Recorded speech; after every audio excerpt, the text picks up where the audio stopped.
ऐक पंढरीच्या राया, ऐक पंढरीच्या राया, मौन धरिशी सुखाया. स्वये शिवभक्त तू अससे, स्वये शिवभक्त तू अससे, शिवनिंदा ऐकसी. तू ही झालासी गर्विष्ठ, तू ही झालासी गर्विष्ठ, आयसे भाषे मदस्पर्श. वैभवाचा गर्व हरी, आता शिव भजन करी. मन्मथ म्हणे पंढरीराया, मन्मथ म्हणे पंढरीराया, वेळ दौडू नको माया, स्वयं शिवभक्त तू अससी, श्रीरंगा काय कशी. शिवहार शिवहार.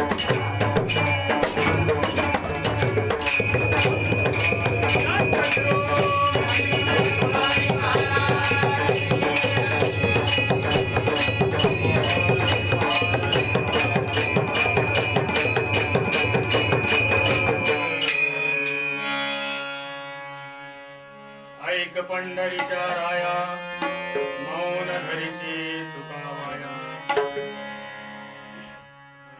आजच्या या परममंगल प्रसंगी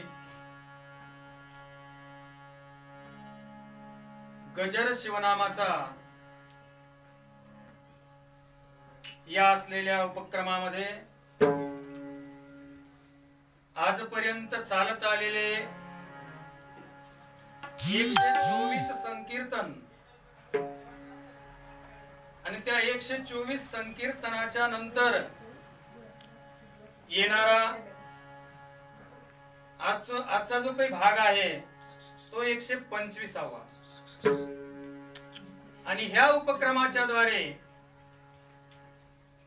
125वा याचा अर्थ आहे 1, 2 आणि 5. 1 त्याच्यानंतर 2, एकाचे 2 आणि नंतर 5. शिव परमात्मा तुझा जीवात्मा आणि पंचभूतात्मक असलेलं शरीर, आणि दुसऱ्या बाजूने जर पाहायला गेलं तर पंचभूतात्मक असलेलं शरीर आणि त्यामध्ये त्रिगुण मिसळले अष्टधा प्रकृती स्वरूप, अष्टभोग स्वरूप. आजचा हा परमसुदीन त्यातले त्यात आजच्या दिवसाचं खरं महात्म्य म्हणजे आजचा प्रदोष. प्रदोष या शब्दाचा अर्थ आहे प्रबळ असलेले दोष शमन करणारा. प्रबळ असलेले दोष शमन करणारा आजचा हा परमसुदीन. प्र म्हणजे परमज्ञान देणारा, दो म्हणजे दोषाचं क्षालन करणारा, आणि श म्हणजे षड्विकाराचं दहन करणारा. या तीनही अर्थानुसार आजचा हा असलेला प्रदोष. आणि या प्रदोषाच्या सुमुहूर्तावर परमसुदिनी या जी काही आजची मिळालेली सेवा आहे या गजर शिवनामाच्या या उपक्रमामध्ये ती माझ्यासारख्या पामराला मिळालेली आहे. आणि ती जी काही मिळालेली आहे त्याचा आजचा अभंग जो काही आहे तर तो आम्हाला मन्मथ स्वामींनी 5 चरणामध्ये समजून सांगितला की बाबा रे, ज्ञानाला कोणत्या पद्धतीने समजून सांगावं, देवाला कोणत्या पद्धतीने समजून सांगावं, अज्ञानाला कोण्या पद्धतीत समजून सांगावं, तो आजचा असणारा कीर्तनाचा अभंग आणि त्याचा असणारा हा आजचा सार आहे. शिवार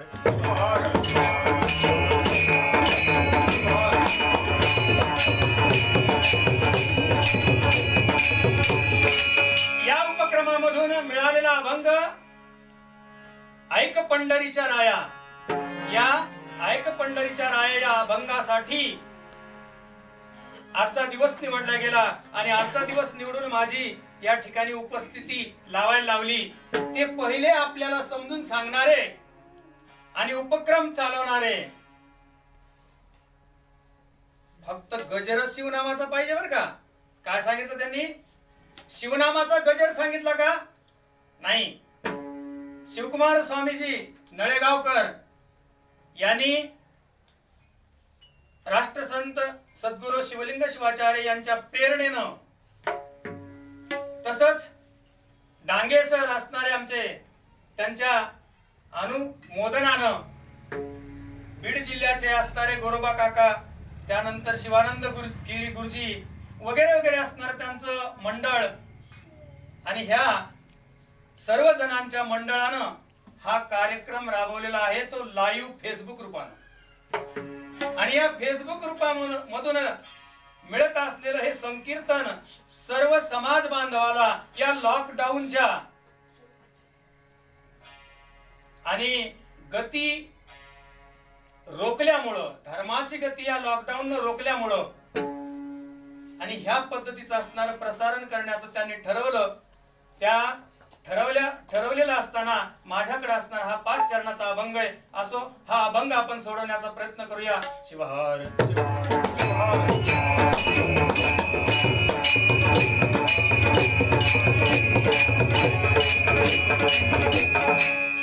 अभंग सोडवताना प्रथमतः आम्ही श्री श्री श्री सद्गुरु श्रीमद जगद्गुरु पंचाचार्य यांच्या चरणी अनंत वंदन करून, तपोरत्न प्रपंडिताराध्य शिवाचार्य महाराज यांच्या चरणी अष्टांग दंडवत करून, सद्गुरु रेवणसिद्ध शिवाचार्य महाराज, डॉक्टर विश्वरत्न डॉक्टर शिवलिंग शिवाचार्य महाराज लिंगैक्य असलेले यांच्याही पवित्र पावन चरणी अष्टांग नमन करून, तसंच वेदांताचार्य सिद्धलिंग शिवाचार्य महाराज, तसंच आमचे महादेव शिवाचार्य महाराज वाईकर, शंभोलिंग शिवाचार्य महाराज,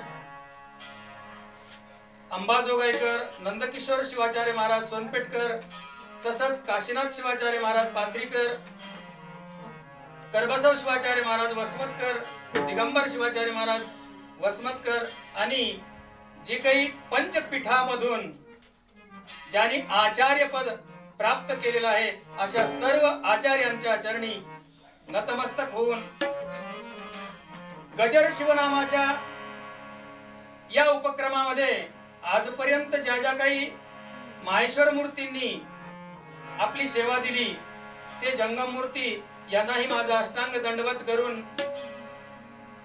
तसंच गजर शिवनामाचं या पेजवर जे काही माझे बांधववर्ग वीरशैव लिंगायत असतील, माझे मातृवर्ग असतील, तसंच त्यांना अनुमोदन करणारे आणि फेसबुक वरून पाहणारे जे काही प्रेक्षक असतील, श्रोती असतील, या सर्वांच्या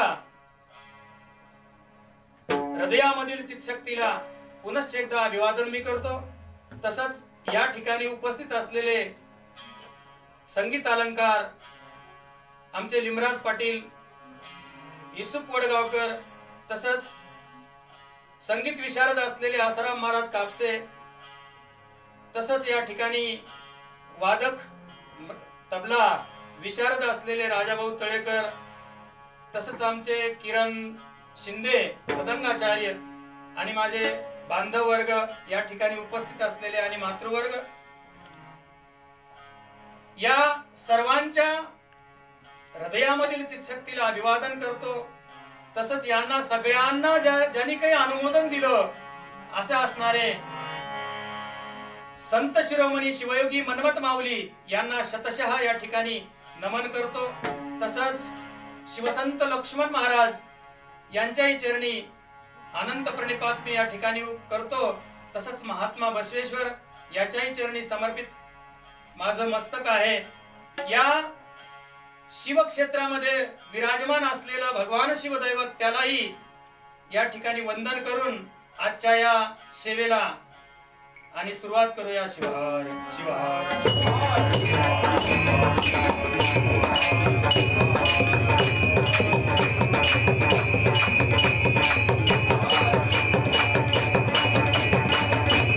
तसंच या ठिकाणी उपस्थित आमचे शंकर स्वामी जायफळकर परमस्नेही असलेले हे सुद्धा फेसबुक लाईव्ह वरून पाहत आहेत. जे काही माझे स्नेही मंडळी असतील त्यांना सुद्धा, जे माहेश्वर मंडळी असतील त्यांना नमस्कार. तसंच माझे मित्र मंडळी असतील त्यांना अनेक उत्तम आशीर्वाद या ठिकाणी प्रस्थापित करून या विवेचनाला मी सुरुवात करतोय. जी काही समजावून सांगण्याची पद्धती आहे ती सुद्धा जमली पाहिजे महाराज, आणि ते कोणालाही शक्य नाही. या कलियुगामध्ये जे जे काही व्यासानी पुराण रचले त्या पुराणाचा महत्वाचा भाग म्हणजे दोनच शब्द महाराज, पाप एक आणि दुसरं पुण्य. का रचले व्यासानं? सत्कर्मे परम पुण्याय दुष्कर्माय पाप पीडनः. दोन शब्द होते. एक पाप आणि पुण्य म्हणजे काय जगाला सांगायचं होतं, म्हणून व्यासाने 18 पुराण रचले. आणि त्या पाप आणि पुण्याच्या मधला जो काही भाग आहे, जो ज्ञानाला कधी कधी कळत नाही, देवाला कधी कधी समजत नाही, संताला कधी कधी कळायला तयार नाही, असे काही भाग असतात महाराज सज्जन. आणि मग असाच असणारा काही भाग आहे जो समजावून सांगण्याचा प्रयत्न केला त्या माझ्या मनमत माऊलीनं. मनमत माऊली कोण? ज्यांनी शिवलिंग स्वामीच्या आणि माता पार्वतीच्या उदरी जन्म पावले, अवतार धारण केला. 1482 इसवी सणाला. आणि ज्यावेळेस आमचे मनमत माऊली बाल सौंगड्यासह खेळत होते, त्यावेळेस त्यांच्या समोर एकच ध्येय होतं, ते म्हणजे शिव आराधना. आणि ती शिव आराधना करत असताना त्यावेळेस असे काही म्हणजे तबला, ढोलकी वगैरे काही वाद्य अस्तित्वात नव्हते. हा काळ 465 जवळजवळ वर्षाचा आहे. आणि अशा या काळाच्या वेळी आमच्या मनमथानी बाल संगड्यासह खेळत असताना शिवनामाचा गजर करायचा आणि डप आणि तुंतुन वाजवायचे. त्यावेळेस काय होतं, डप आणि तुंतुने वाजवायचे आणि आमचे मनमत माऊली शिवधर्माचा प्रचार करायचे. आणि या शिवधर्माचा प्रचार करत असताना प्रत्येक गावोगावी जाऊन हाक मारायचे, यारे यारे लहान थोर भरते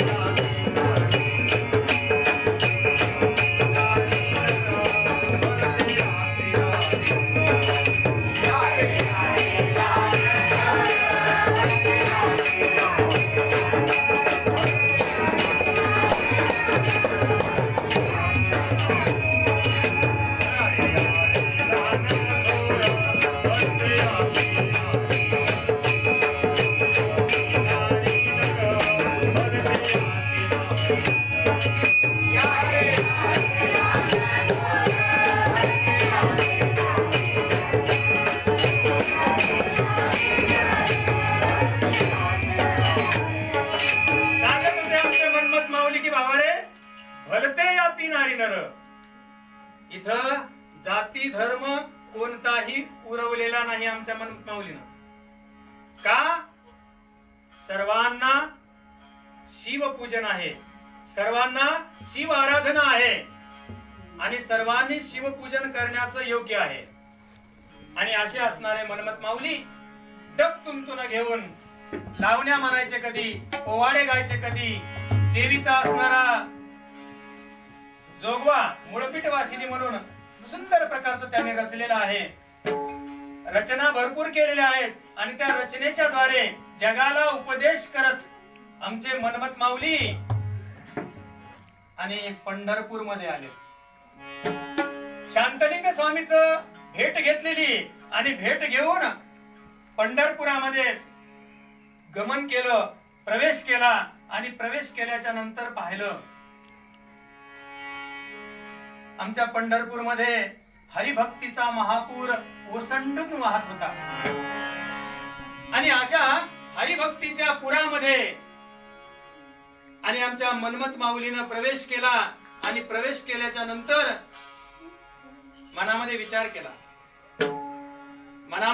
केला की बाबा रे, शिव तोची देव येरते शिवक विष्णू ब्रह्मादिक सुरासुर.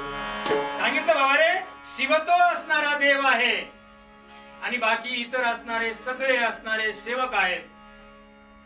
महादेव ऐसे जयासे नाम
जैसे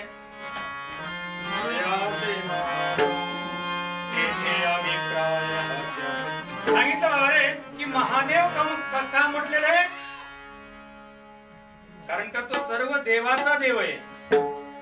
आणि म्हणून मनमथाच्या मनामध्ये विचारणा आली की आपण या असलेल्या पंढरीरायाला बोलावं. असं याच्या अगोदर कोण कोण बोललं होतं? काही जणांनी गुरुला बोललेले होते, काही जणांनी देवाला बोललेले होते, काही जण राजाला बोललेले होते.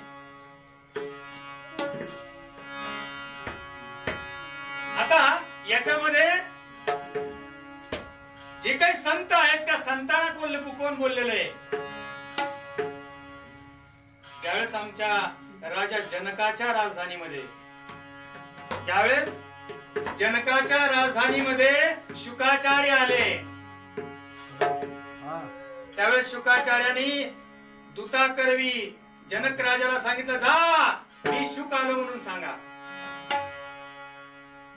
त्यावेळेस आमच्या जनक राजानं सांगितलं, महाराज तुम्ही एकटेच या, दुसऱ्याला कोणाला आणू नका. बरोबर आहे. संताला कोण बोललं? राजा जनक, जो अष्टावक्राचा शिष्य होता. त्यावेळेस शुकाचार्याला प्रश्न पडला की माझ्यासोबत अजून दुसरं कोण आहे? आणि म्हणून शुकाचार्यांनी 3 वेळा पाठवलं, 3 वेळेस तेच उत्तर आलं, तुम्ही एकटे या, दुसऱ्याला आणू नका. आणि मग शुकाचार्याने अनुष्ठान मांडलं आणि ओळखलं माझ्यासोबत दुसरा कोण आहे. तो कोण होता? मी. तो कोण होता? मी. निवाडा झाला. ज्या जनकाचा गुरु होता अष्टावक्र, त्या अष्टावक्राचे पिता कहोल ऋषी, अष्टावक्राचे पिता कहोल ऋषी आणि सुजाता नावाची माता होती महाराज. उद्दालक मुनीचा नातू होता आणि श्वेतकेतूचा भाचा होता अष्टावक्र. ज्यावेळेस आमचे कहोल मुनी उद्दालकाकडे शिक्षा ग्रहण करण्याकरता गेले, त्यावेळेस सर्वांमध्ये प्रवीण शिष्य हा कहोल आमच्या उद्दालक मुनीला दिसला. आणि उद्दालक मुनींनी पुढे चलून आपली मुलगी असणारी सुजाता ही कहोल ऋषीला देऊन टाकली. अनुक्रमे काही काळ क्रमण झाल्याच्या नंतर, निघून गेल्याच्या नंतर सुजाताला दिवस गेले आणि त्या ठिकाणी ती सूर्याची आराधना करायची.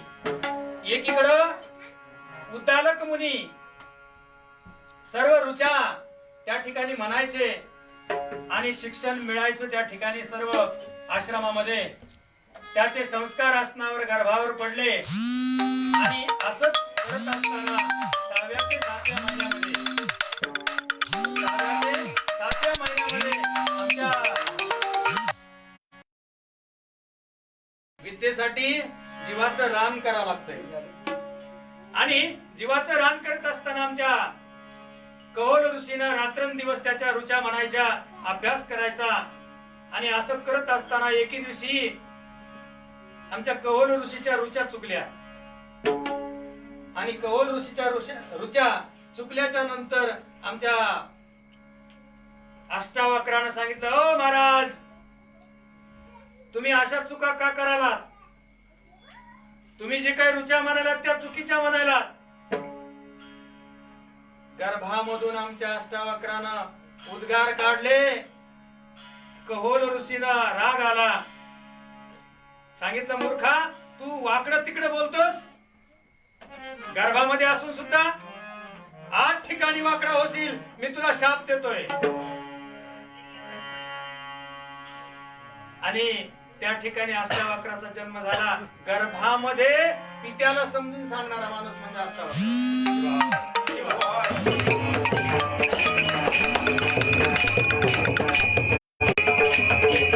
दुसरा मुद्दा या ठिकाणी प्रभू रामचंद्र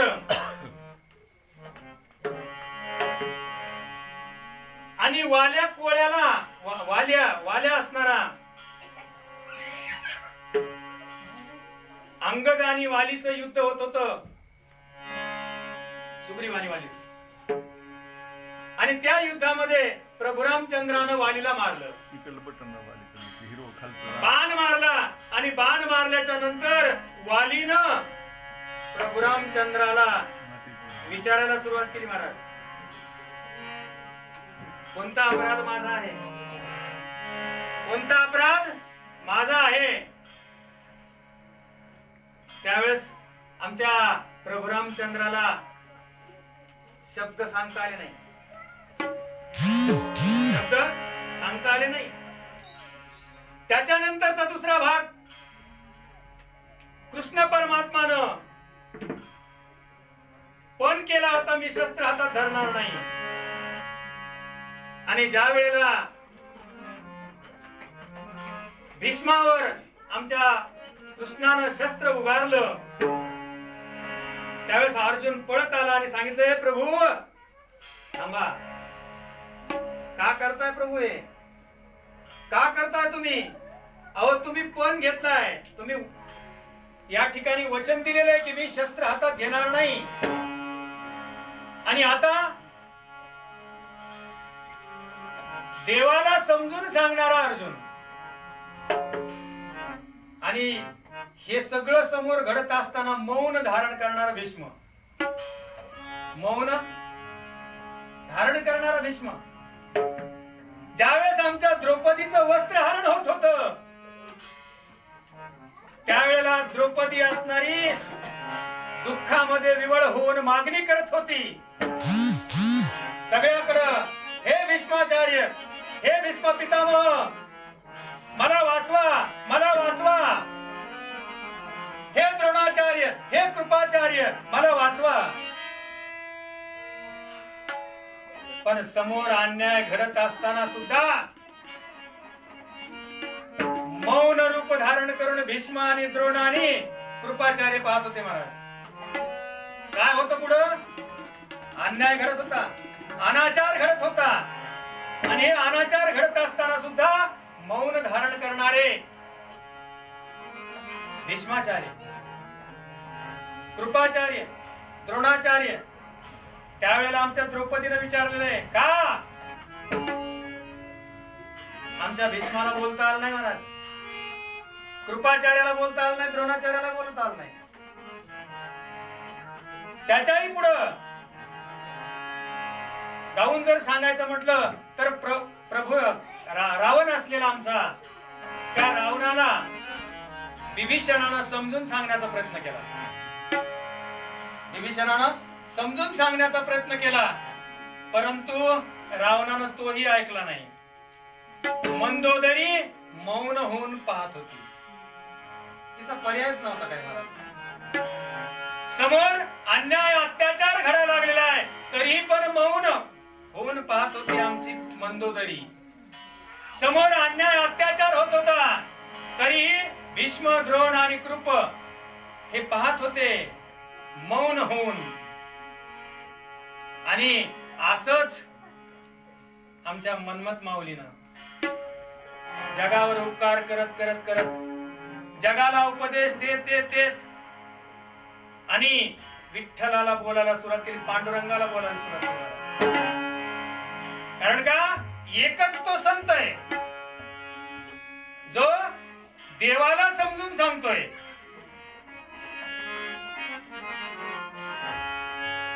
संत या जगाला हवा, हवा या जगाला, संत हवा या जगाला.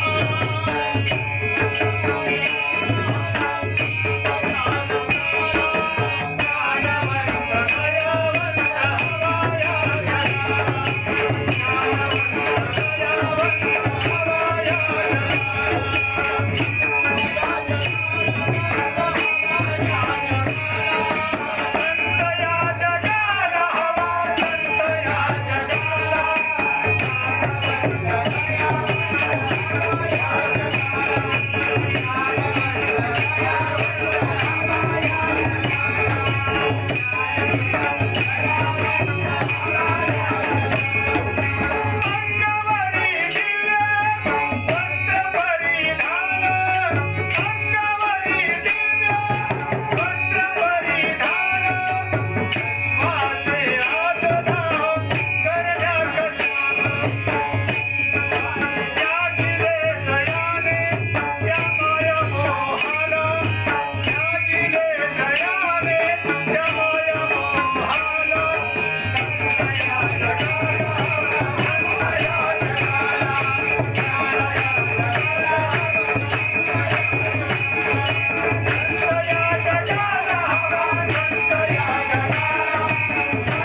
विषयासक्तीचे जान केले दहन शिवयोगाचा जानी प्रचार केला संत या जगाला हवा संत या जगाला जगाचं अज्ञान निवटण्यासाठी संतांनी जगामध्ये उपदेशाचं असलेलं पाऊल उचललं आणि तेच उपदेश करण्यासाठी बोलण्यासाठी समजून सांगण्यासाठी आणि विठ्ठल पांडुरंगाकडे गेले महाराज. आता तुम्ही म्हणता बाबा रे आमच्या मनमथानी असे काय काय उपकार केले जगावर मी सांगितलं की संतांनी या मनमथानं उपकार केले जगावर आणि उपकार करून उपदेशाचं पाऊल ठेवलंय पुढं. तर आमच्या मनमथानी ज्ञान काया सांगितली अज्ञान काया सांगितली गुरु रूप सांगितलं तीर्थाचं महात्म्य सांगितलं जंगमाचं महात्म्य सांगितलं जंगम कसा पाहिजे त्या जंगमाचं महात्म्य सांगितलं नवलिंग प्रकार सांगितला षडचक्र भेदन सांगितलं आणि पंचाचार्य उत्पत्तिक्रम सांगितला पंचाक्षर माहिती सांगितली रुद्राक्ष माहिती सांगितली. त्याच्यानंतर बरेचसे ग्रंथ रचले शिवानंद बोध अनुभवानंद अमृत गुरुगीता परमरहस्य आणि नंतर शिवपाठ आणि अशा पद्धतीने बरेचसे काही वाङ्मय संतांनी तयार करून जगाला ज्ञान देण्याचा प्रयत्न केला महाराज. मोजता येत नाही जगाच्या मापान मापान मोजता येत नाही जगाच्या मापान मापान ऐसे वैभव दिले मनमथ स्वामी ऐसे वैभव दिले मनमथ स्वामी ऐसे वैभव दिले मनमथ स्वामी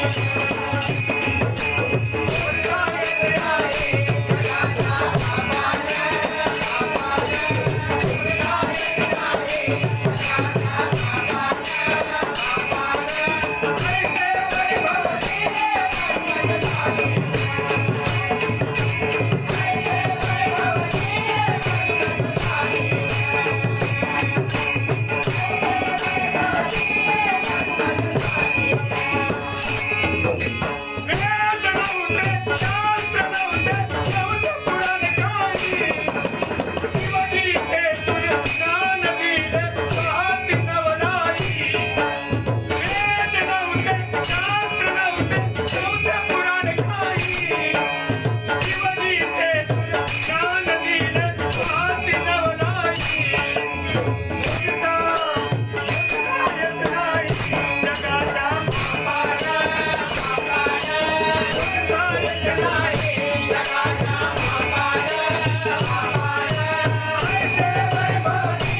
मोजता येत नाही जगाच्या मापान, ऐसे वैभव दिले मनमत सान. एवढं वैभव आम्हाला मनमताने दिलं. आणि अशा मनमतानं पंढरपूर मध्ये प्रयाण केलं. आणि पंढरपूर मध्ये प्रयाण केल्याच्या नंतर पंढरपूर आणि त्या ठिकाणी असलेला राजा, त्याला काय म्हणतात, पंढरी राया. या पंढरी राया हे नाव का? बऱ्याचशा संशोधकांनी आणि त्या पंढरी रायाची उकल करण्याचा प्रयत्न केला सज्जनो, परंतु काही जणांना थोडं बहुत मिळालं, काही जणांना थोडं बहुत मिळालं, मात्र सगळा काय अजून निर्णयापर्यंत पोहोचलेलं जग आहे हेही साशंकित आहे. ज्यावेळेस विश्वामित्राचे 100 पुत्र होते, त्या विश्वामित्राच्या 100 पुत्रापैकी काही औंड्र होते, काही पौंड्र होते, काही शबर होते आणि काही मुतिक म्हणून होते. या 4 पैकी औंड्र जी काही संतान होती ती आंध्र प्रदेशात राहिली आणि पौंड्र नावाची जी संतती आहे ती आमच्या वासुदेव पौंड्रक म्हणून राज्य मानलं गेलं होतं, त्या ठिकाणची असणारी ही जामात. जामात म्हणजे जावई होते, जावई होतो बरं का, जामात म्हणजे जातही होते. या ठिकाणी ही असणारी जामात तिथून या नगरीमध्ये आली आणि ह्या नगरीमध्ये आल्याच्या नंतर त्याला पंढरपूर मानलं गेलं. पौंड्रकचं पौंड्रकपूर सुरुवातीला शके 800च्या अगोदर, आता 1942, शके 800च्या अगोदरची गोष्ट आहे की त्यावेळेला हे पौंड्रक, काही जण त्यांना धनगर म्हणायचे, काही जण त्यांना पशुपालक म्हणायचे, काही जण त्यांना मुतीब, काही जण त्यांना शबर, शबर म्हणजे भिल्ल.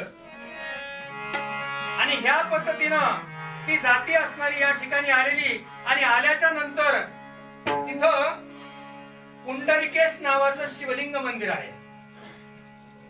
ते अनादी आहे आणि त्या अनादी असलेल्या शिवाची आराधना बाकीचे सगळे लोक करत राहायचे. आणि मग शके 1111, शके 1111 म्हणजे 831 वर्ष आज झाले त्या गोष्टीला. राची ढेरे म्हणून संशोधनकार आहेत, माणिकराव धनपल्लवार म्हणून आहेत, जे PhD करतात त्या विषयावर. त्यांनी हा जो काही आधार आहे तो आधाराची माहिती काढत चाललेले आहेत. आणि त्या ठिकाणी विठ्ठलदेव नायक, लक्षात घ्या, विठ्ठलदेव नायक नावाचा सुमंत होता, ब्राह्मण. आणि मग त्या ब्राह्मणानं हे मंदिर आमच्या पंढरी रायाचं तिथं बांधलं आणि ती मूर्ती उभी केली. ही मूर्ती त्या ठिकाणी उभी केली म्हणून असा एक सार आहे आणि सिद्धांत आहे. मग त्या ठिकाणी असलेल्या पंढरीच्या आधारावर पांडुरंग म्हटलं गेलं. आणि हा जर सार तुम्हाला पाहायचा असेल तर स्थल महात्म्य म्हणून नावाचा ग्रंथ आहे आणि पांडुरंग महात्म्य म्हणूनही नावाचा ग्रंथ आहे. ह्या दोन्ही मध्ये हे मी जे काही आतापर्यंत सांगितलेला भाग आहे तो तुम्हाला सापडेल. मग त्या ठिकाणी असलेल्या पंढरीमध्ये ह्या मूर्तीला पांडुरंग नाव दिलं गेलं आणि त्या पंढरीमध्ये राहत असल्याच्या कारणानं त्याला पंढरी राया म्हटलं गेलं. एक पशुपालक सांगितला, एक कृष्ण पशुपालकच होता आणि तो कृष्णाचा एक अवतार असला पाहिजे अशा प्रकारची मनामध्ये श्रद्धा ठेवून या ठिकाणी आणि ते पंढरी राया, पंढरीनाथ, पांडुरंग, बा, राया आणि माऊली. माऊली म्हटलं जातं, बा बी म्हटलं जातं विठ्ठोबा, आणि राया बी म्हटलं जातं. राया म्हणजे राजा, राया म्हणजे राजा.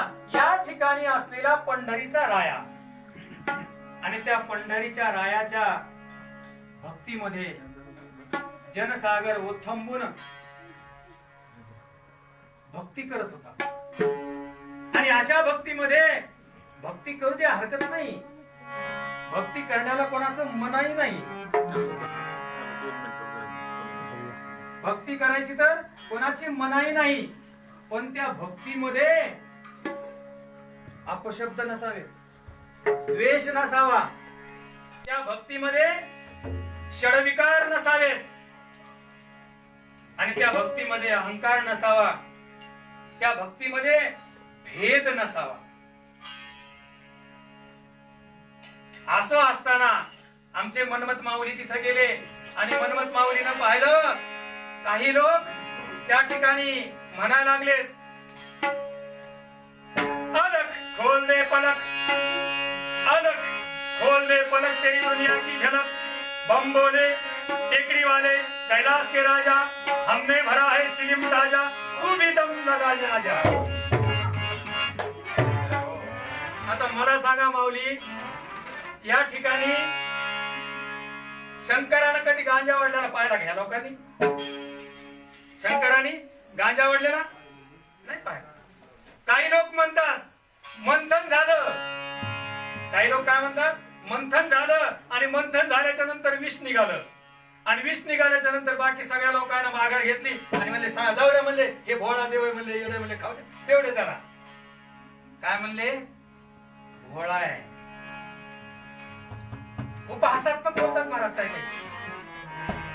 बघा तुम्ही, काही ठिकाणी शिवाचा उपहास केला जातो.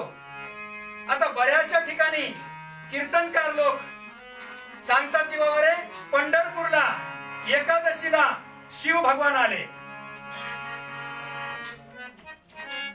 पण लक्षात ठेवा सज्जन हो, एकादशी कोणाची हे तर कोणाला कळलं पाहिजे ना.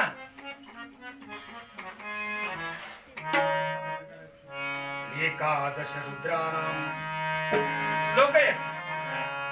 एकादश रुद्राणाम प्रीत्यर्थ गरुड ध्वजा, पक्षे द्वये अपि सततम, करोत एकादशी व्रतम.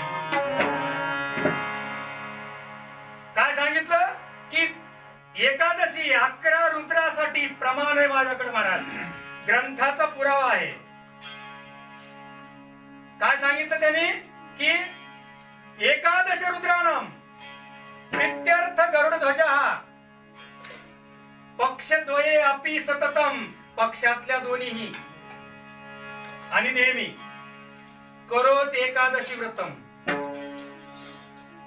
गरुड ध्वज असणारा विष्णू परमात्मा एकादशी व्रत 11 रुद्रासाठी महिन्यातल्या दोन्ही पक्षातल्या करतो म्हणून सांगितलं. शिवहर शिवहर.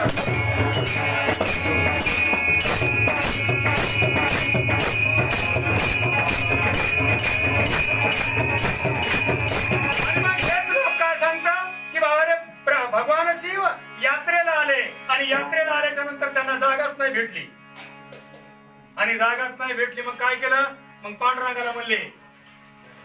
पांडुरंग म्हणला बसा माझ्या डोक्यावर. उपहास आहे महाराज. भक्ती असू द्या, निर्मळ अंतःकरणाची भक्ती असावी आणि सत्यत्वाची असावी सगळ्यात महत्वाचं. उपहासात्मक नसावी. उपहास कधीच कोणाचा करू नये. तो जी शिव आहे तो इथंच नाही, सर्वत्र भरलेला आहे महाराज आणि सगळ्यांचा राजा आहे. आणि नेहमी सगळेच जण म्हणतात गुरुर ब्रह्मा गुरुर विष्णू गुरुर देव गुरु साक्षात परब्रह्म. सांगितलं की बाबा रे, गुरु गुरुर देव महेश्वर, हा गुरुर नाही, पुन्हा गुरु साक्षात गुरु का गुरुर, गुरुर नाही, पुन्हा नाही, गुरुर गुरु साक्षात परब्रह्म.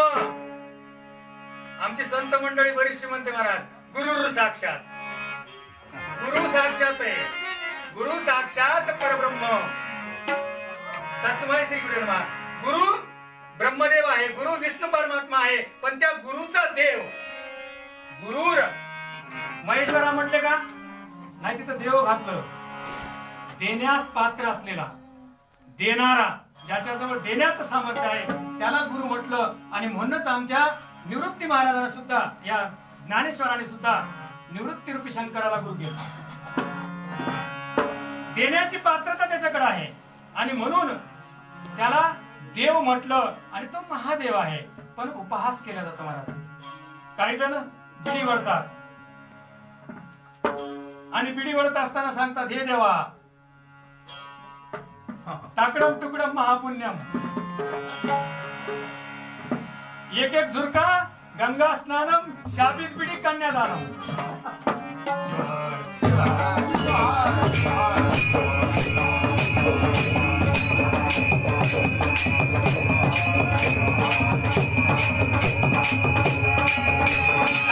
उपहास करतात महाराज, पण उपहास करू नये. आणि हे उपहास सगळा त्या जगामध्ये, त्या हरिभक्तीच्या पुरामध्ये, आणि हे निघत होतं बाहेर. आणि हे निघत असताना आमच्या मनमथ माऊलीनं पाहिलं, आणि मनमथ माऊलीनं पाहिल्याबरोबर अंगाची आग झाली, तळमळ झाली, आणि पहिल्या चरणात सांगितलं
भक्त तू अससी.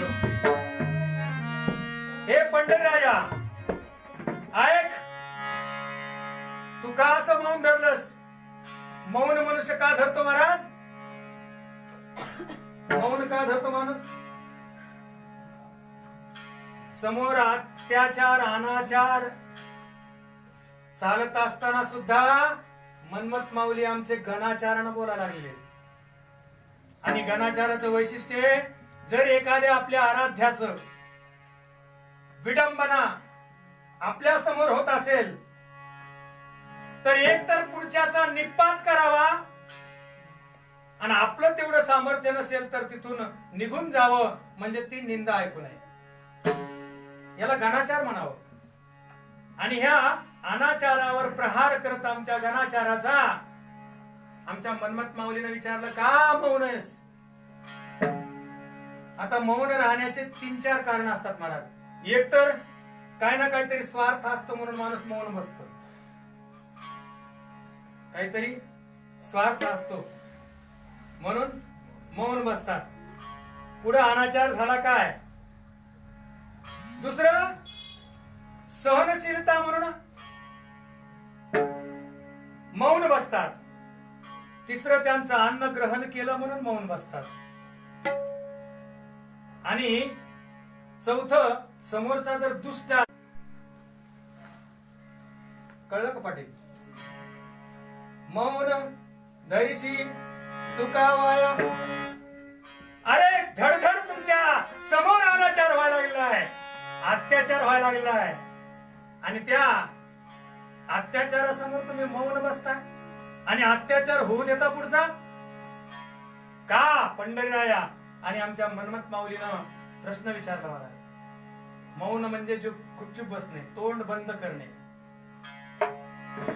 त्यावेळेस आमच्या पंढरीरायानं मौन अवतार आहे महाराज. आमच्या पंढरीचा पांडुरंग मौन अवताराचा आहे.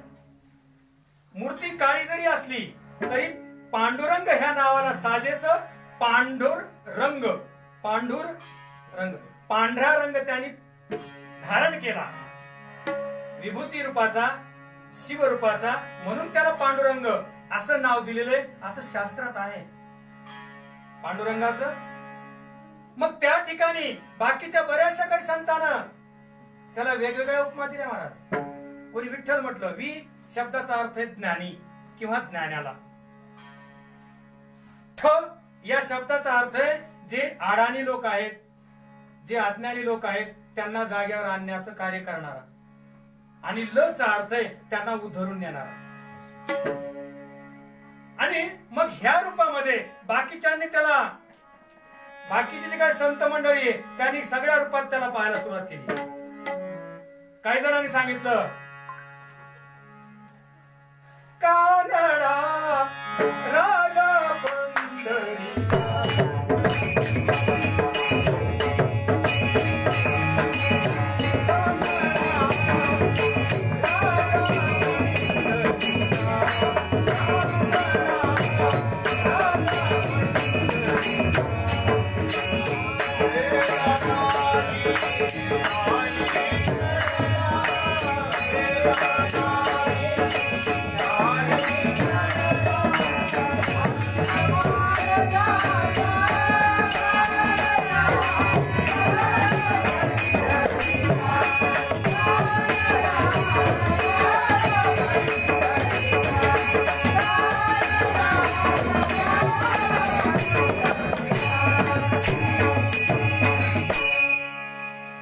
सांगितलं सज्जनो काही जणांनी कानडा म्हणजे तो कन्नडचा आहे म्हणून सांगितलं.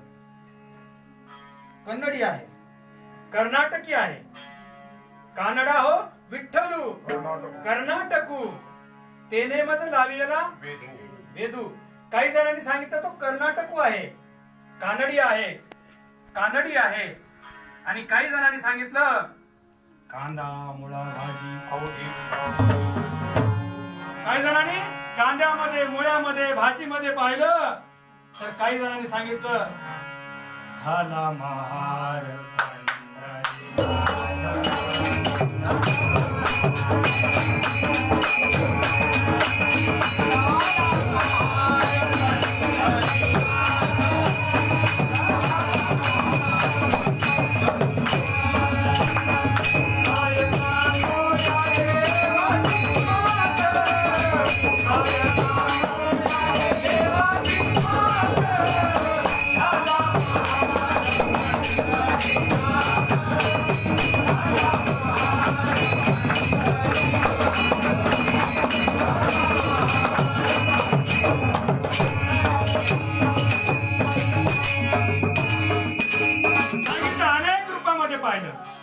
कोणी कांदा मुळा भाजी, काही जणी सांगितलं महार पंढरीनाथ, बऱ्याचशा संतांनी उच्चार केला. काही जणांनी सांगितलं कानडिया विठोबा कानडिया. अनेक रूपामध्ये त्याला पाहिलं आणि ते समोर प्रस्तुत केलं महाराज संत मंडळींनी, भक्त मंडळींनी. आणि असा आहे असणाऱ्या पांडुरंगा तू का मौन राहतोस? आणि म्हणून आमच्या मनमथाने विचारलं की बाबा रे का तुला काही शंका आहे का? पांडुरंगानं मनमथाकडे पाहिलं त्यास सांगितलं काही शंका वाटते का तुझ्या शिवभक्ती बद्दलची? हे दुसऱ्या चरणात सांगितलं.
स्वतः शिवभक्त आहेस, स्वयं शिवभक्त तू अससी,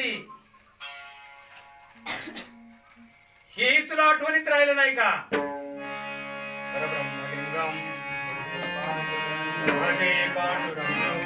पांडुरंगाष्टकामध्ये सांगितलं परब्रह्मरूपी लिंगाची आराधना करणारा माझा पांडुरंग आहे.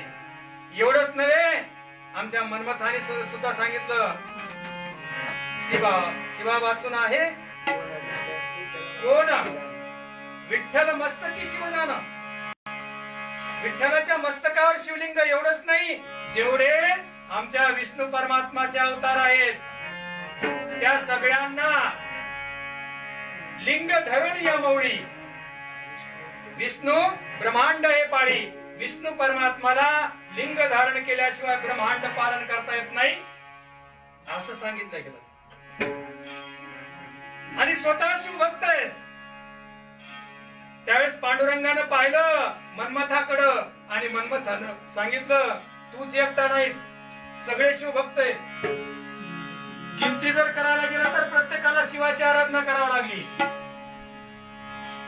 प्रभू रामचंद्राला शिवाराधन करावं लागलं, लिंगाची पूजा करावी लागली, विरजा नावाची शिवदीक्षा घ्यावी लागली. श्रीकृष्णाला शांभवी नावाची दीक्षा घ्यावी लागली. लिंगाची आराधना केल्याशिवाय मुलबाळ झालं नाही. संत ज्ञानेश्वराला लिंगाची आराधना करावी लागली. आळंदी हे गाव पुण्यभूमी ठाव दैवताचे नाव, स्वर्गदयाची साळुंका समुद्र पाळी पिंड रेखा, शेषासारखा वैसका जो आधार ती लोका. लिंग देखिले देखिले मी त्रिभुवन विस्तारिले, मेघाधारी स्नपन केले ओवाळिले रविदीपे. आत्मनैवेद्य समर्पिले मग ब्रह्मानंदी मन रंगले, आत्मलिंग ध्यायिले ज्ञान देवे हृदयी. आणि म्हणून सांगितलं ज्ञानेश्वराला सुद्धा आत्मलिंगाची पूजा करावी लागली. आणि सिद्धेश्वराचं सान्निध्य गाठावं लागलं. निवृत्ती महाराजाला त्र्यंबकेश्वर सान्निध्य गाठावं लागलं. नामदेवाला ज्ञान प्राप्तीसाठी औंढा नागनाथ गाठावा लागला. आमच्या तुकाराम महाराजाला विश्वनाथ मंदिर गाठावं लागलं. एवढंच नाही तर आमच्या छत्रपती शिवाजीला स्वराज्य प्राप्ती करण्यासाठी रायरेश्वराची आराधना करावी लागली. एवढंच नाही तर आमच्या अहिल्याबाई होळकरला सुद्धा जीर्णोद्धार करायचा 12 ज्योतिर्लिंगाचा तर लिंग आराधना करावी लागली. त्याच्याही पुढे जाऊन सांगायचं म्हणजे पंतप्रधान नरेंद्र मोदीला सुद्धा वाराणसी मधल्या असलेल्या शिवाची आराधना करावी लागली. त्यावेळेस स्वराज्य मिळालं. आणि एवढंच नाही, इंटरनेटचा अधिपती बनायचं मुकेश अंबानीला जर पाहिजे असलं तर 71 कोटीच्या लिंगाची आराधना त्यांनी केली. पुरावेत आपल्याकडे.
सगळ्यांचं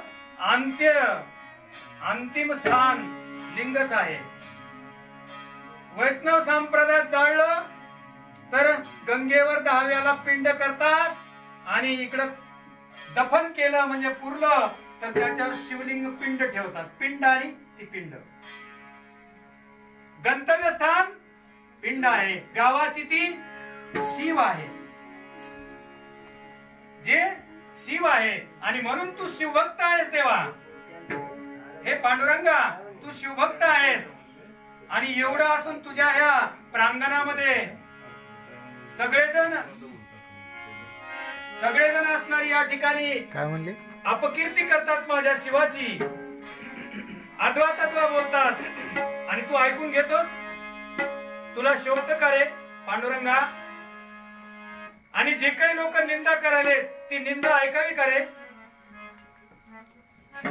स्वतः शिवभक्त असून तू आणि निंदा का ऐकतोस? निंदेचं फळ तुला माहितीये काही? त्यास पांडुरंगानं पुन्हा एकदा मनमताकडे पाहिलं आणि परत कटेवर हात ठेवला. सांगितलं ते बी ज्ञान नाही का तुला? ऐक म्हणले देवा, निंदा एक पाप आहे आणि निंदा ऐकणं महापाप आहे. निंदा करणं बर का राजाभाऊ, सांगितलं ना म्हणतात हो, निंदा करणं पाप आहे आणि निंदा ऐकणं महापाप आहे. लक्षात ठेवा. काय झालं, एक राजा राज्य करत असताना त्या राज्यामध्ये एक ऋषी आले आणि त्या ऋषीनं आल्याच्या नंतर राजानं त्यांचं आदरातिथ्य केलं. आणि आदरा तिथे केल्याच्या नंतर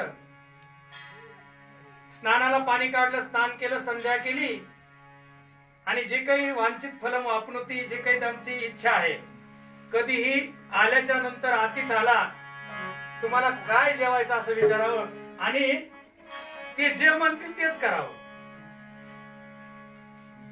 याजसाठी केला म्हणा नका शिवा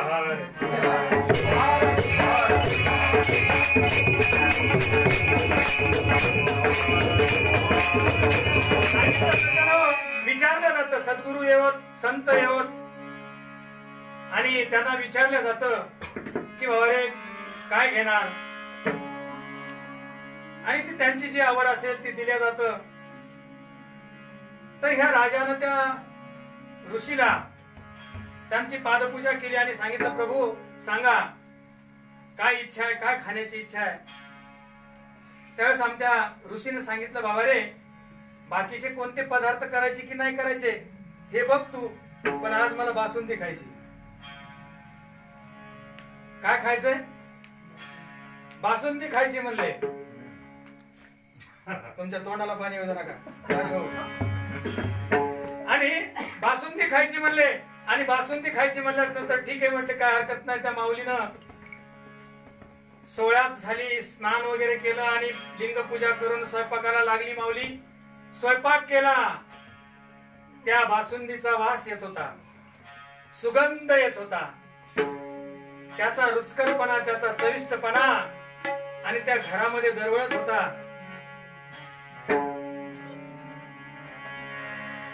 आणि असं असताना आमच्या ऋषीची पूजा झाली आणि पूजा झाल्याच्या नंतर ते पदार्थ असणारे समोर आणून ठेवले. पंचपक्वान्न म्हणा किंवा षड्रस अन्न म्हणा, बाकीचे ते समोर ठेवले. लिंगार्पित केलं आणि लिंगार्पित केल्याच्या नंतर घास घेणार एवढ्यात त्याच्यामध्ये असणारी एक लेंडी दिसली, उंदराची लेंडी दिसली त्या ऋषीला. ऋषीला लेंडी दिसल्याबरोबर त्या राजाला सांगितलं मूर्खा चांडाळा, तू याच्यासाठी मला जीव घातलंस का? तुला दिसत नाही का? तुला अक्कल नाही का? जा म्हणले 100 वर्ष रवरव नरकवास भोगशील.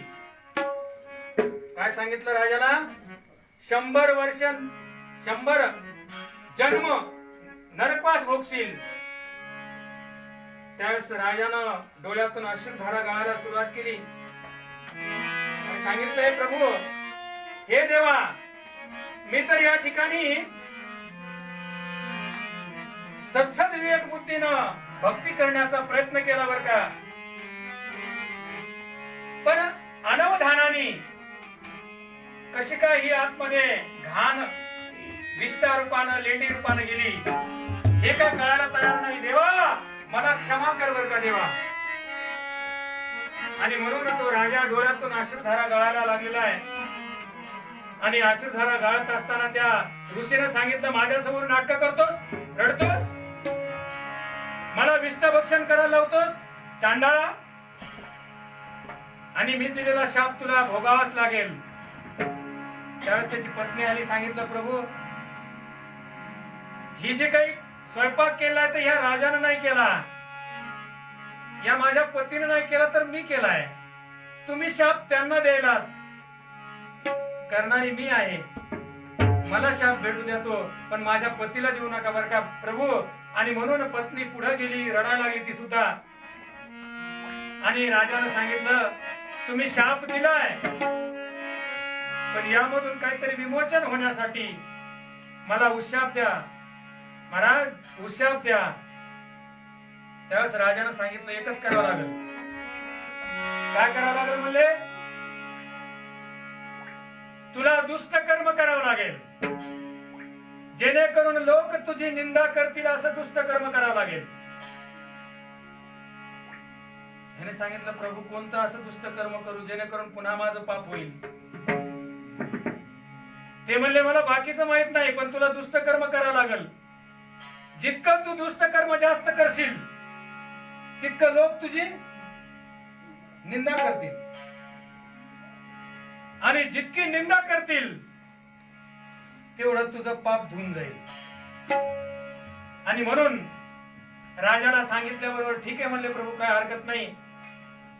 जे ऋषी आलेले होते ते निघून गेले आणि निघून गेल्याच्या नंतर राजाने त्या ठिकाणी विचार केला काय करावं. समजायला तयार नाही. मनामध्ये विचार केला मदिरापान करावं का. विचार केला काही दिवसासाठी आपल्याला मदिरापान करायला हरकत नाही, पण पुन्हा लत लागून जाईल, ती सवय लागून जाईल, हॅबिट पडून जाईल. आणि म्हणून ती नको. मांसाहार भक्षण करावा का. मांसाहारामध्ये राजस आणि तामस अहंकार असतो, जास्त करून गुण भरलेला असतो आणि तो सत्वगुणाकडे पुन्हा येऊ देणार नाही. आणि म्हणून मांसाहारही नको. द्यूत खेळावं का. त्याने सांगितलं द्यूत खेळल्यामुळं खेळणाराही जिंकणाराही मरण पावला आणि हारणाऱ्यालाही दुःख भोगावं लागलं. द्यूत महाभारतामध्ये द्यूत खेळला गेला. जे जिंकले ते 100च्या 100 ठार झाले आणि जे हारले त्यांनाही 13 वर्ष वनवास भोगावा लागला. मग तेही नको म्हणले. मग म्हणले काय करावं. दुराचरण करावं का, व्याभिचार कर्म करावं का. त्यांनी सांगितलं नाही, त्याच्यामध्येही महापाप आहे, पाप कर्म होईल माझ्या हातून. विचार केला आणि भगवान शिवाची आराधना केली. सांगितलं देवा आता मी काय करू सांगा. ओम नमः शिवाय.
देवाचं नामस्मरण केलं. समोर प्रभू उभे राहिले, शिव उभे राहिले.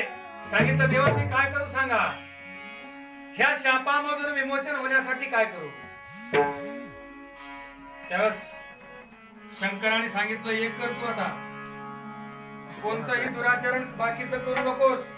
आपल्या गावाच्या बाहेर वेश्या आहेत. आपल्या गावाच्या बाहेर वेश्या आहेत. त्यांना बोलून घे आणि बोलून घेऊन रथामध्ये त्यांना घेऊन नगर प्रदक्षिणा कर. ठीक आहे म्हणले प्रभू काही हरकत नाही. दूत पाठवले, वेशांना बोलून घेतलं तिथल्या. त्यांना सांगितलं तुम्ही नटून थटून यायचं आणि मी ज्या रथामध्ये बसले त्या दोन्ही बाजूने दोघी जणीनं बसायचं.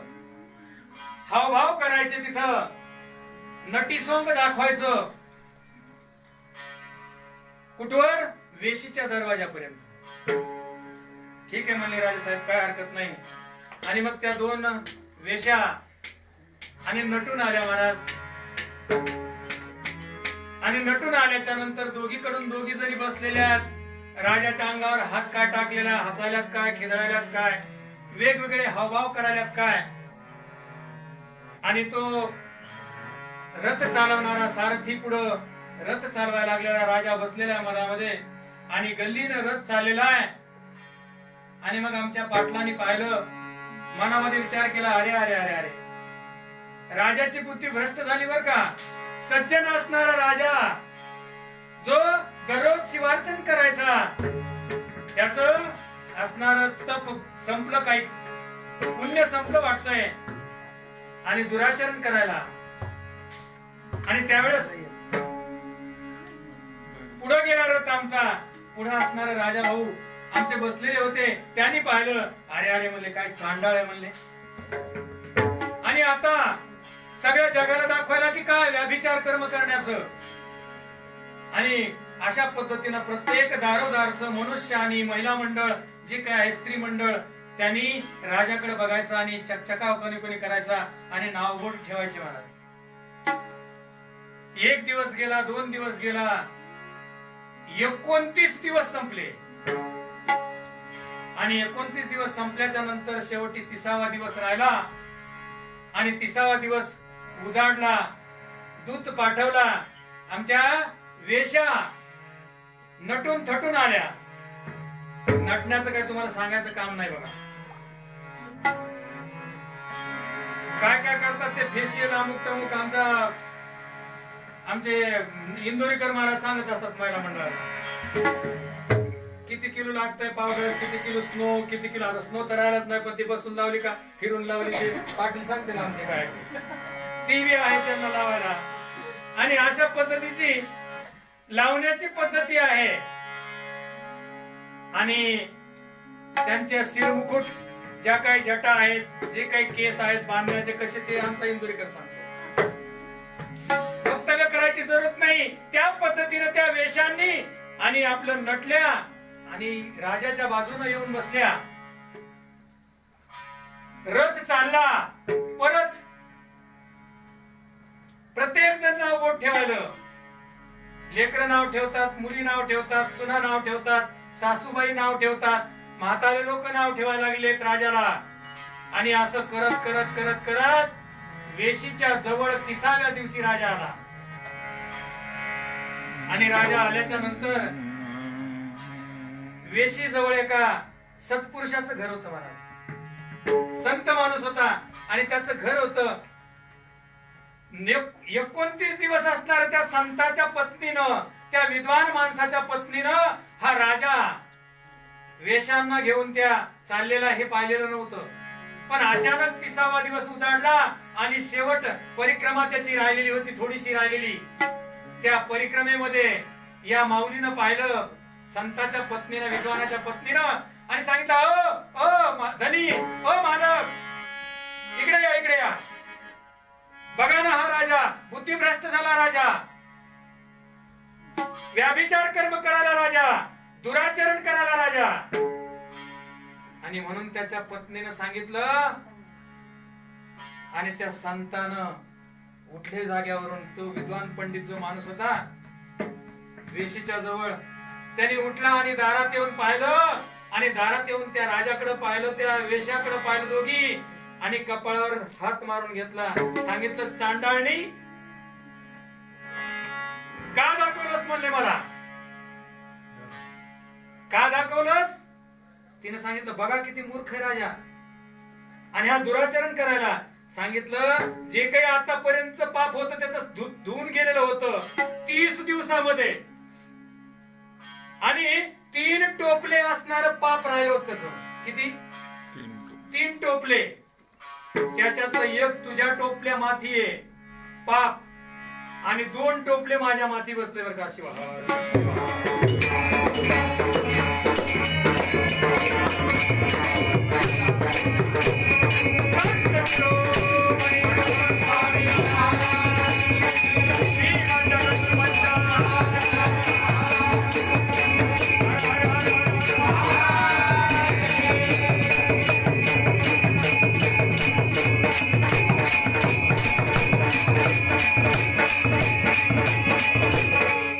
आणि मग त्या ठिकाणी सांगितलं की बाबा रे, तुला एक टोपलं भेटलं पापाचं, पण नुसतं मी ऐकल्यामुळं तुझं आणि इथपर्यंत आलो म्हणून दुप्पट पाप मला मिळालं. हे महापाप आहे. आणि तसं पांडुरंगा, शिवनिंदा काय कशी सांगितलं बाबा रे, की मग शिवनिंदा काय केला. पाप निंदा केलेल्याचं फळ वेगळं, पण निंदा ऐकल्याचं चौपट पाप आहे महाराज. आणि हेही तुला समजायला तयार नाही. तू ज्ञानी असून, तू विद्वान असून, तू एक देवता स्वरूप असून पण सज्जनो खरी गोष्ट आहे ती, the man is mistake of statue. मनुष्य हा चुकीचा पुतळा आहे. पण तरी ज्ञानी, त्या ज्ञानाचा केव्हा अंत होतो? रावण एवढा परमशिव भक्त होता आणि एवढा ज्ञानी होता महाराज, पण पाऊल वाकडा पडला आणि अंत झाला, हे लक्षात ठेवायचं. ज्ञानाचं सुद्धा तसंच आहे. ज्याचा पाऊल वाकडा पडला तो त्या पदावरून ढासळणार. जो विद्वान असेल तो त्याचही त्याच पद्धतीने तो ढासळणार. परमशिव भक्त असलेल्या रावणानं गलती केली, ढासळला, अंत पावला. तिथं न्याय वेगवेगळा नाही, न्याय न्यायच आहे महाराज.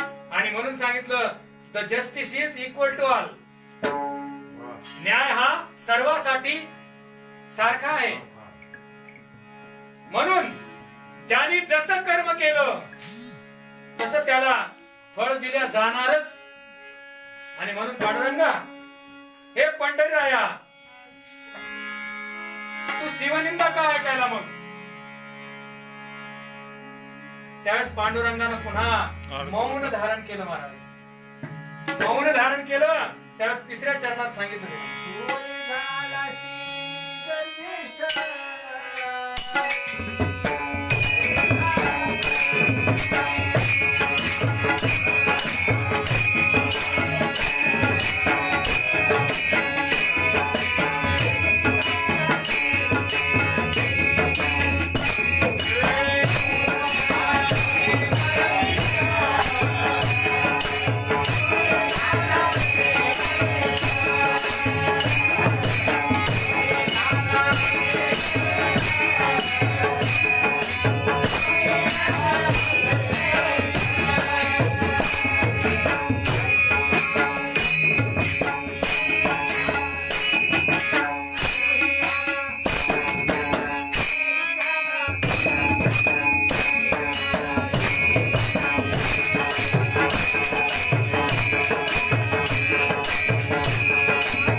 झालासी गर्विष्ठ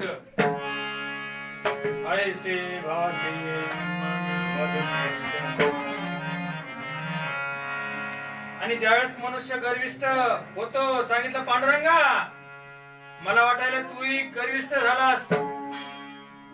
ज्यावेळेस गर्वानं मनुष्य फुगतो त्यावेळेस तो मौन होतो. असा कोण मौन झाला होता? भीम.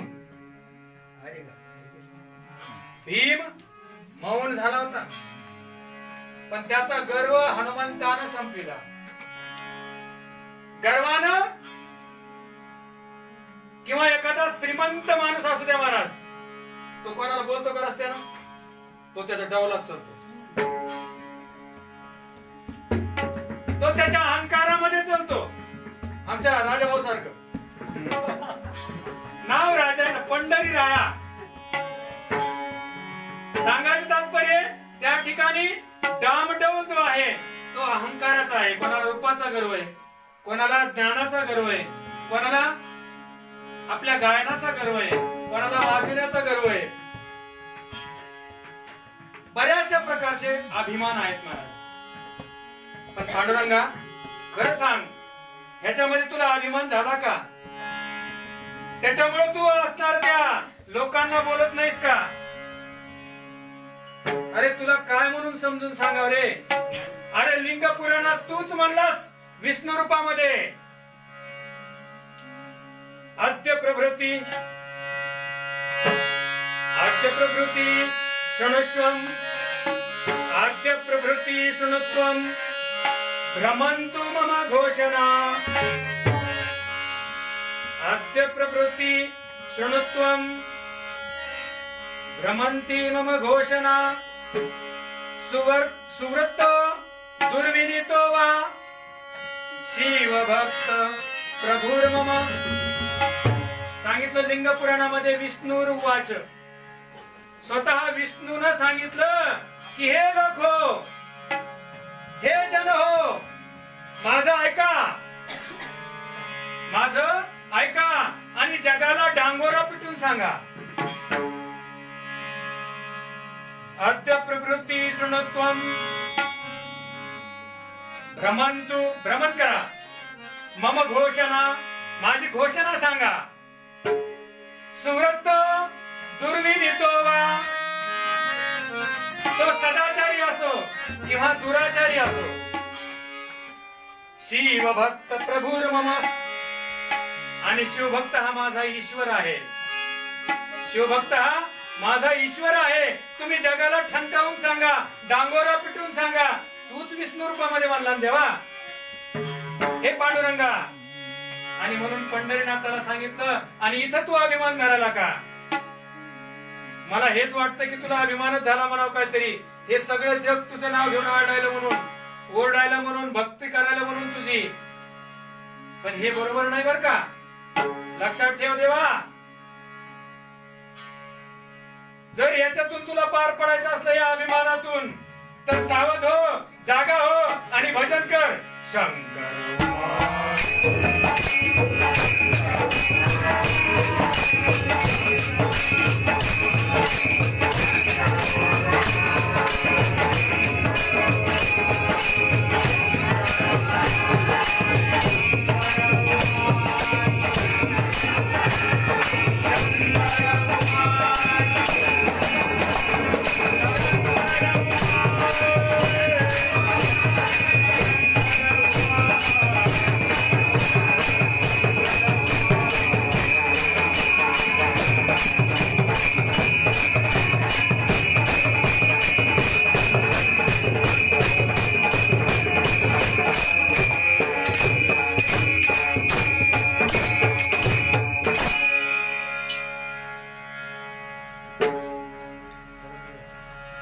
ऐक पंढरीच्या राया, मौन धरिशी तुका माया. स्वये शिवभक्त तू अससी, शिव निंदा काय कशी.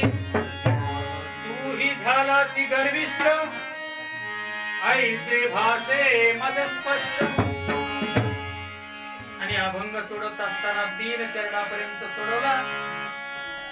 इकडे आमच्या माऊलीला तगमग झालेली की आता तरी पंढरीनाथ बोलल, पुन्हा तरी बोलल. प्रश्नांचा भडीमार सांगितला, का मौनच देवा? दुसरी गोष्ट सांगितली तू शिवभक्त आहेस देवा. तिसरं सांगितलं तू निंदा का ऐकायला देवा. चौथ्या वेळेस सांगितलं तू गर्व का करायला देवा. आणि शेवटी मौन रूप धारण केलेला पंढरीनाथ, त्या पंढरीनाथानं काही बोलायला तयार नाही म्हणा. त्यावेळेस आमच्या पंढररायाच्या जवळ गेले मनमत माऊली आमचे आणि हळूच सांगितलं बाबा चौथ्या चरणामध्ये सांगितलं.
आता तरी तो गर्व हरण होऊ दे.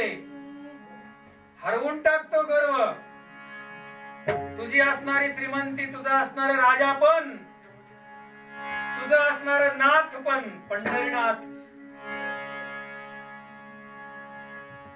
कारण का पदवी ज्यावेळेस प्राप्त होते त्यावेळेस दुःख जास्त असतं महाराज.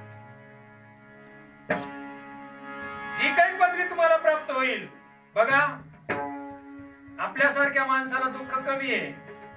पण एखादा मंत्री झाला तर त्या मंत्र्याला सगळीकडे फिरून फिरून फिरून सगळ्याचेच काम बघत चालायला लागतंय. तो व्याप. मुख्यमंत्री झाला तो व्याप आणि प्रधानमंत्री झालं तर जास्तच व्याप. आता हे तरी आपल्या जगामधलं आहे. इकडं ज्ञानवान बनलं, ते संत बनलं परेशानी, सद्गुरु बनलं परेशानी, जगद्गुरु बनलं परेशानी, आणि मग सगळ्यांचा राजा बनलं तर मग कमी परेशानी असेल का? सगळ्याचा राजा बनायचं म्हणजे सोपं नाही. आणि तेवढ्यामध्ये जर राजापणानं जर प्रजेचा लेकराप्रमाणे प्रतिपाळ करून त्यांना जर चांगली शिकवण देण्याचा प्रयत्न केला तर तो राजा. नाहीतर मग राजा एकीकडे आणि प्रजा एकीकडे, सगळा दुराचार, सगळा अनाचार. आणि हा जर त्याच्या नगरीमध्ये असेल तर राजा पदभ्रष्ट होतो, हे लक्षात ठेवायचं. राजा पदभ्रष्ट होतो, राजाचा अंत होतो. आणि म्हणून देवा, हे पांडुरंगा, हे पंढरीराया, आणि आता तरी शिवभजन कर. आता तरी तू शिवभजन कर, कारण का ह्या शिवभजनामध्ये सर्व सार आहे महाराज. सुदेहुनी गोड नाम हे शिवाचे, घेई घेई वाचे.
सुधा म्हणजे अमृत, आणि त्याच्याही पेक्षा श्रेष्ठ आहे, चांगला आहे, गोड आहे.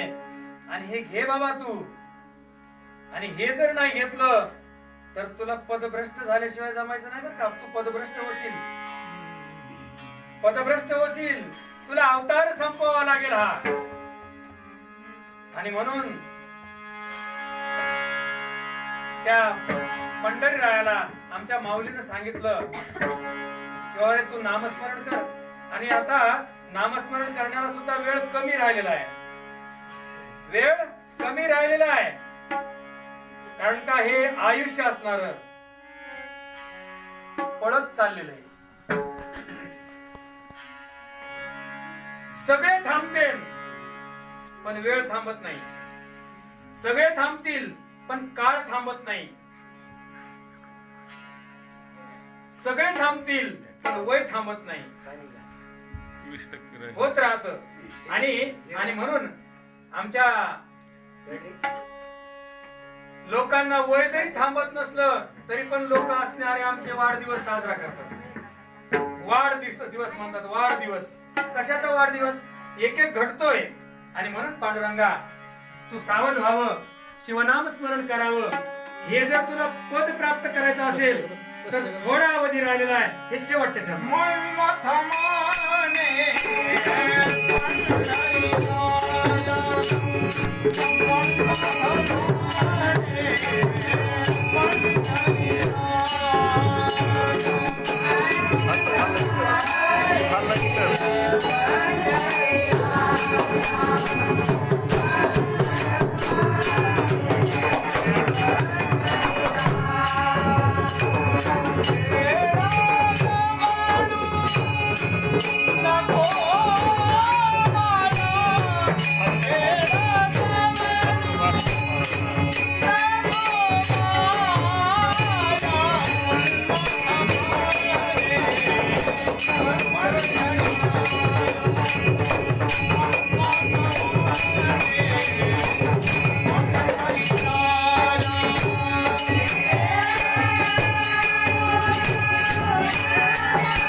सांगितलं पंढरीराया आता मात्र वेळ दौडू नको आणि वेळेच्या अगोदर जाग व्हा, सावध व्हा.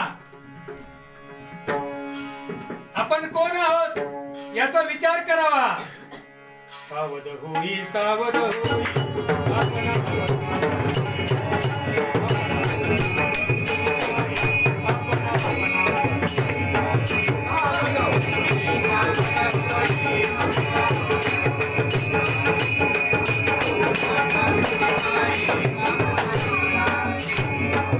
म्हणून सावध होय हा नरजन्म असणारा जळावरील तरंग आहे, पाण्याचा बुडबुडा आहे. केव्हा फुटेल काही सांगता येणार नाही, केव्हा संपेल केव्हा सांगता येत नाही. आणि म्हणून जागा हो पंढरीराया आणि ह्या लोकांना आटप, निंदा करण्यापासून आटप, त्यांना समजून सांग, त्यांना सद्बुद्धी दे आणि तूही शिवभजन कर आणि तुझ्या जीवाचा उद्धार करून घे बर का पंढरीराया. अशा प्रकारचा आमच्या मनमत माऊलीनं त्या पंढरपूर मध्ये जाऊन त्या हरी महापुरामध्ये, हरिभक्तीच्या महापुरामध्ये जाऊन असणारी गर्जना केली आणि गर्जना केल्याच्या नंतर बऱ्याचशा असणाऱ्या संत मंडळीवर त्याचा प्रभाव पडला आणि प्रभाव पडल्याच्या कारणानं तिथलच्या लोकांनी आमच्या मनमथाचं तिथं सान्निध्य ठेवलं, मंदिर आजही स्थापन केलेलं तिथं पंढरपूर मध्ये. मनमथ स्वामीचं मंदिर त्याच्यामुळे झालं की बाबा रे कमीत कमी समजून सांगायला की भक्ती कशी असते. भक्ती टोचून बोलण्याची नसावी, भक्ती निंदा करण्याची नसावी, कोणाचा उपहास करण्याची नसावी, कोणाला कमी लेखण्याची नसावी. पण महाराज आमच्या जवळ विद्वत्ता आली म्हणून बरेचसे लोक दुसऱ्याला हलकट समजायला लागतात, नीच समजायला लागतात. पण लक्षात ठेवा ज्ञानी केव्हा म्हटलं जातं, विद्वान केव्हा म्हटलं जातं, त्याच्या नजरेमध्ये शिव भरलेला आहे. जे जे दिसे दृष्टी पुढे ते ते अवघे शिवरूप गाढे. ज्याच्या नजरेमध्ये सर्वत्र शिव भरलेला आहे, जो सगळ्यांना शिव समजतो तोच खरा ज्ञानी, तोच खरा विद्वान मानावा लागल. आणि त्यांनी सुद्धा विचार करायचा आणि या ठिकाणी आपला उद्धार करण्यासाठी शिवभक्ती करून घ्यायची आणि शिवभक्ती करून आपलं जीवन साफल्य करायचं. तशाच पद्धतीनं या असलेला जो काही उपक्रम आहे आमचा,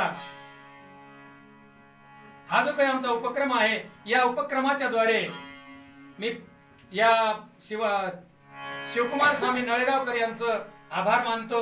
तसंच आमच्या कमलताई शिवकुमार स्वामी नळेगावकर त्यांच्या धर्मपत्नी त्यांचं या ठिकाणी आभार, कारण का त्यांनी या ठिकाणी अध्यक्षपद भूषवलेलं आहे, संचालक पद भूषवलेलं आहे. तसंच आमच्या त्या सायलीताई शिवकुमार स्वामी नळेगावकर यांनी त्या या ठिकाणी तंत्र सहाय्य केलेलं आहे. जे काही आमचं लाईव्ह आहे या तिघांचेही मी आभार मानून या सर्व जणांना, जे काही श्रोते मंडळी असेल, प्रेक्षक मंडळी असेल, यांना भगवान शिव सान्निध्य देवो अशा प्रकारची मंगलमय कामना करून या ठिकाणी माझी सेवा समर्पित करतो. गुरुराम